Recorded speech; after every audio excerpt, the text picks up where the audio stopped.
tema reencarnação tem provocado muitas dúvidas, sobretudo nas pessoas que vêm de uma religião que tem uma maior tradição de estudo da Bíblia. O que as pessoas se perguntam é se a ideia da reencarnação tem, na verdade, uma base bíblica. Ou seja, a Bíblia atesta a existência da reencarnação, a realidade da reencarnação? A palavra, na Bíblia, na verdade, não existe a palavra reencarnação, porque o termo reencarnação foi criado por Allan Kardec. Mas a Bíblia, o termo chamado Guigu Neshamot, que significa um termo hebraico que fala-se em rodas da alma, ela está perfeitamente presente em muitas das passagens da Bíblia, não com a palavra reencarnação, mas, por exemplo, com o verbo lechayot, que em hebraico significa reviver. A reencarnação sempre fez parte das cogitações, das meditações do povo hebreu, que é o povo detentor da tradição bíblica. Tanto o Velho Testamento quanto o Novo Testamento foram escritos, na sua maioria, por autores do povo hebreu. E esse povo tinha por hábito, como nos fala Flávio Joséfo e outros textos da literatura, de estudarem, de meditarem acerca do tema reencarnação. Eles pressupunham esse tema, porque eles consideravam que determinadas matérias não deveriam ser discutidas em público, mas num círculo mais fechado, para estudiosos, para pessoas que tivessem uma maior maturidade. A preocupação deles era com o misticismo exagerado. Eles temiam que certas pessoas ficassem muito tempo discutindo questões puramente espirituais e se esquecessem das obrigações do dia a dia, das obrigações da família, do trabalho, das obrigações pessoais relativas à moralidade, à conduta social, etc, etc. Portanto, feitas essas considerações, nós vamos encontrar nos textos da Bíblia, tanto do Velho quanto do Novo Testamento, a ideia, o pressuposto de que existe a reencarnação e de que a reencarnação é a chave para o entendimento de certas questões. Por exemplo, nós podemos citar o texto de Êxodo, quando fala dos mandamentos e diz que a terceira e a quarta geração irão expiar, irão receber a culpa da primeira geração, a geração dos antepassados.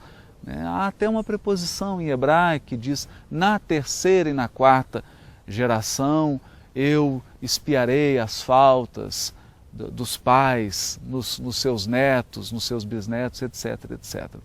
Mostrando que há uma sequência e que nós somos herdeiros do nosso passado. Estamos da mesma forma no presente construindo o nosso futuro. E há no Novo Testamento um diálogo claro, objetivo, em que Jesus não mede palavras, ele diz explicitamente sobre a necessidade dos dois nascimentos, o nascimento da água e o nascimento do Espírito. E Nicodemos, nesse diálogo, mostra claramente que ele entendeu o nascimento da água como uma volta ao útero, como um renascimento biológico, físico, como o único capaz de resolver certas questões e de dar também uma continuidade para o nosso aprendizado. Uma vida é muito pouco, há muito que ser feito, há muito que ser aprendido e nós precisamos de mais de uma existência para realizar esse aprendizado, para resolver as nossas pendências emocionais, para continuar o que não foi possível completar numa vida. A reencarnação é, na verdade, uma prova da bondade de Deus, que está sempre renovando as oportunidades, que está sempre renovando as possibilidades. E mais do que isso, muitas vezes numa existência, nós criamos relações de ódio, de inimizade, de tristeza, de agressão, e a reencarnação vem como uma possibilidade de reconciliação. Como diz Jesus no Sermão do Monte: reconcilia-te com o teu adversário enquanto estás a caminho com ele. É claro que aqui também nós vamos colhendo o que nós semeamos. A lei de causa e efeito. Nós vamos colhendo o que nós semeamos. Essa lei, vamos dizer, é divina, mas quem a manipula somos nós mesmos. Nós é que semeamos e nós é que colhemos. A reencarnação, então, é essa jornada em que nós encontramos desafetos do passado, encontramos afetos também do passado, na tentativa de reconciliar, de construir novamente a história, de recontar a história da nossa vida. É uma possibilidade que o Criador nos dá e isso tudo está pressuposto na Bíblia, não há razão nenhuma para que a gente não leia a Bíblia sobre esse enfoque. E no fundo, tudo é uma questão de leitura. Se nós estamos com um olhar educado, se nós estamos procurando, nós iremos encontrar. Porque aquele que procura, encontra. Aquele que bate, a porta se abre. Se o nosso olhar está fechado para essas questões, se nós estamos com a mente fechada, com uma mente fundamentalista, dificilmente nós encontraremos nesses textos bíblicos alguma referência à reencarnação e a outros temas. Mas se o nosso coração, se a nossa mente está aberta para captar essas realidades, é como se o texto se abrisse, é como um frasco de perfume que você tira a tampa e começa a sentir a fragrância. Então, o conselho é: abra sua mente, abra o seu coração. As leis da natureza, elas se revelam aos poucos e a nossa leitura da Bíblia, ela vai se ampliando e se aperfeiçoando.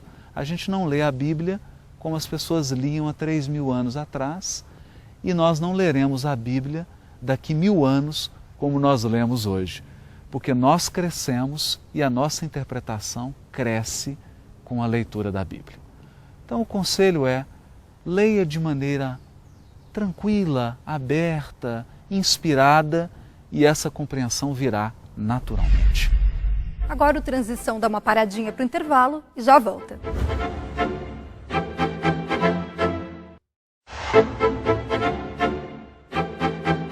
A lei da reencarnação é uma lei natural? Onde podemos encontrar mais informações a respeito? A reencarnação é uma lei biológica, é uma lei da natureza, como a lei da gravidade. Nem todas as leis da natureza precisam estar expressamente anotadas, expressamente comentadas no texto bíblico. Porque o texto bíblico, ele tem um propósito, ele tem uma mensagem central, ele tem uma conexão entre os seus livros. Nem todas as leis naturais, portanto, precisam ser expressamente tratadas. Elas são pressupostas, ou seja, o autor que escreveu aqueles livros pressupõe que o leitor já conheça certas leis naturais, ou ele pressupõe que algumas leis da natureza iriam ser reveladas ao longo do tempo. Muitos irmãos nossos, evangélicos e católicos, dizem: vocês espíritas ensinam a reencarnação. A Bíblia ensina a ressurreição. Acontece que a palavra reencarnação foi criada por Kardec lá por 1860 por aí. Ela não poderia, então, constar da Bíblia. Mas nós temos palavras sinônimas da reencarnação na Bíblia. Por exemplo, renascimento, a palavra geração, porque na Bíblia geração não é só consanguínea, mas também do espírito. Cada reencarnação é uma geração do espírito. Neste bloco, nós daremos alguns exemplos retirados da Bíblia a respeito do tema reencarnação. E para isso nós começamos com uma citação bibliográfica. A primeira é o livro do Hermínio Corrêa de Miranda, A Reencarnação na Bíblia. E o segundo livro é do nosso amigo Severino Celestino, analisando as traduções bíblicas, onde ele examina o texto no original hebraico.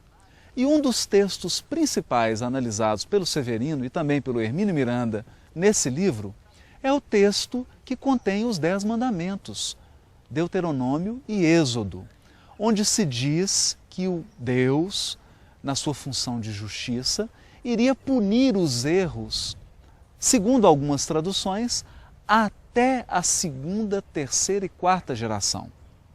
E, como esclarece Severino Celestino e Hermínio Miranda, isso seria uma injustiça, porque filhos, netos e bisnetos, descendentes, responderiam pelo erro de um patriarca, de um antecessor. Analisando melhor a preposição do hebraico, nós podemos concluir que o texto, na verdade, diz na terceira e quarta geração. Portanto, deixando subentendido que nós somos herdeiros do nosso passado espiritual. Muitas vezes cometemos um erro numa existência e numa terceira e quarta geração na mesma família, nós mesmos, reencarnados, recebemos o patrimônio de equívocos ou de acertos do nosso passado espiritual. Outro texto também que merece um destaque é o do capítulo 3 do Evangelho de João, no qual Jesus conversa com Nicodemos.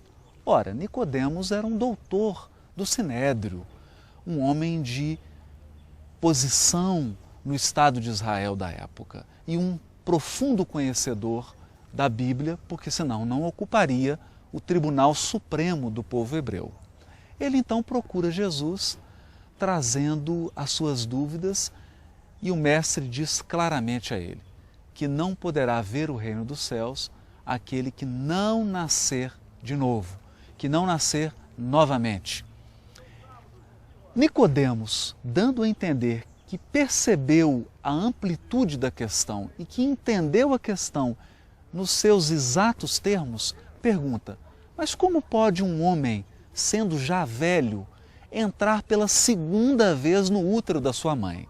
Fica claro que esse diálogo não se trata de ritual de batismo ou qualquer coisa que o valha. Na verdade, eles falavam sobre voltar ao útero, nascer novamente, vir a uma nova existência. Jesus não só confirma esse entendimento de Nicodemos, como acrescenta ao processo da reencarnação a necessidade da renovação. Porque não basta renascer, é preciso renovar-se. E a renovação íntima é a grande mensagem, a mensagem central do Evangelho.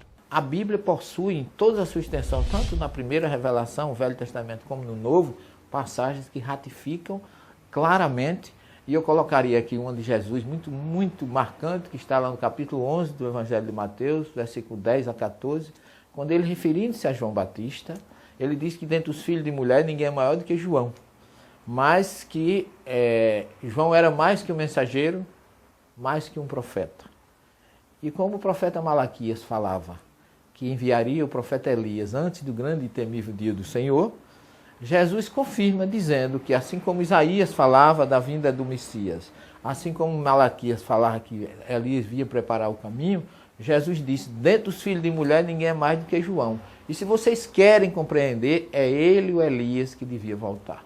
Então Jesus fecha a questão de Malaquias e de Isaías, provando diretamente que o corpo de João Batista voltou no espírito que já tinha habitado Elias, o espírito de Elias no passado. Então o corpo de Elias foi um, o corpo de João Batista outro, porém o espírito mesmo, segundo Jesus. São três textos bastante claros, bastante expressivos. Mas ao lado deles há diversos outros textos, mas esses exigindo uma sensibilidade, uma sutileza, porque não falam expressamente do tema.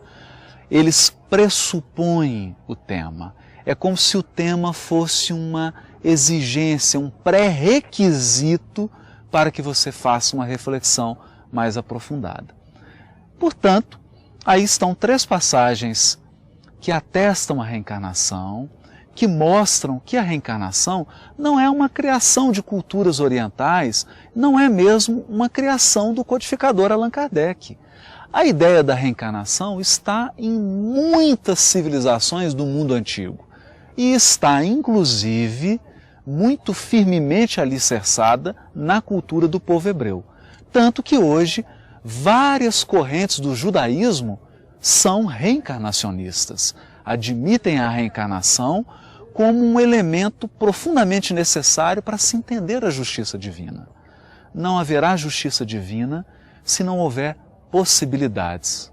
Ora, se nós que somos imperfeitos, seres humanos, damos oportunidades, damos novas chances para que as pessoas possam refazer, para que elas possam regenerar, recompor-se, reconstruir o seu destino, que não dirá o Criador, na sua sabedoria, na sua bondade, ao renovar as possibilidades e ao permitir que cada um de nós refaça os erros e reconstrua o futuro. Portanto, ficam aí as duas indicações de obras e o convite a essa reflexão sobre a misericórdia e a justiça divina que se expressam através da reencarnação.